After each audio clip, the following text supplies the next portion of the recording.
അപ്പൊ എങ്ങനെയാ പഠിക്കല്ലേ? ഈ പഠിക്കുന്ന സമയത്തെ എല്ലാവരും പോലെ എനിക്ക് ഇത്തിരി കൂടുതലാണ് ഡിസ്ട്രാക്ഷൻസ്. എന്തെങ്കിലും മതി, മുടിയോ ബുക്കോ എന്തെങ്കിലും. സോ മുടി നമുക്ക് ആദ്യം കെട്ടിവെക്കാം. ഇനി മുടി കാരണം പഠിക്കാതിരിക്കണ്ടല്ലോ.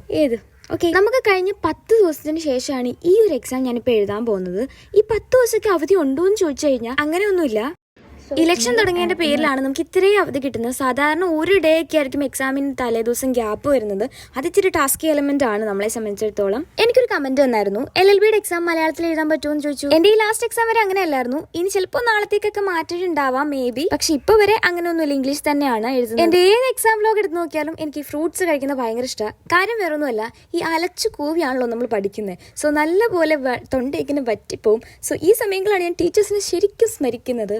ബിക്കോസ് കണ്ടിന്യൂസ് ഇങ്ങനെ അലച്ചു കൂവി പഠിക്കുക എന്നുള്ളത് അത്ര പഠിപ്പിക്കുക എന്നുള്ളതും അത്ര നല്ല നല്ല കാര്യങ്ങളൊന്നുമല്ല. നമ്മുടെ തൊണ്ട ഇങ്ങനെ വറ്റി വരണ്ട് വെള്ളം വെള്ളം ഇങ്ങനെ പറഞ്ഞുകൊണ്ടിരിക്കും. ഇത് ശരിക്കും ഒരു ഫുഡ് വ്ലോഗ് അല്ല. ഞാൻ അടുത്തൊരു ട്രിപ്പോടെ കഴിച്ചു. കാരണം നല്ലപോലെ എനിക്ക് വിശക്കുകയും ദാഹിക്കുകയും ഒക്കെ ചെയ്യുന്നുണ്ടായിരുന്നു. ബിക്കോസ് വേറൊന്നുമല്ല, ഞാൻ നല്ലപോലെ എഫേർട്ട് ഇട്ട് പഠിക്കുന്നുണ്ട്, അതായിരിക്കും മേ ബി. ഈ വ്ലോഗ് ഏകദേശം 2 എക്സാമിന്റെ സ്റ്റഡി വ്ലോഗാണ്. ആദ്യത്തെ എക്സാം വലിയ കുഴപ്പമൊന്നും ഉണ്ടായില്ല. ഇത് 2ാമത്തെ എക്സാം ആണ്. നമ്മൾ കിടക്കാൻ ഏകദേശം 3 മണിയായി. അത്ര ഉണ്ടായിരുന്നു പഠിക്കാൻ. എന്നിട്ട് ഇതേ മുഖം കണ്ടില്ല. രാവിലെ 5 മണിക്ക് എഴുന്നേറ്റ മുഖമാണ് നിങ്ങൾ ഇപ്പൊ കണ്ടോണ്ടിരിക്കുന്നത്. എഴുന്നേറ്റ പാടെ ഒരു കട്ടൻ, അത് അടിപൊളിയാണ്. പിന്നെ ഈ സമയം നല്ല രസമാണ്. ഇത് ലാസ്റ്റ് എക്സാം ആയതിന്റെ ഒരു സന്തോഷം എന്തായാലും ഉണ്ട്. എക്സാം കഴിഞ്ഞിട്ടുള്ള വ്ലോഗ് എന്തായാലും ഉടനെ വരുന്നുണ്ട്. കാണാൻ ഒന്ന് ഫോളോയും സബ്സ്ക്രൈബും ചെയ്തോ. ബൈ.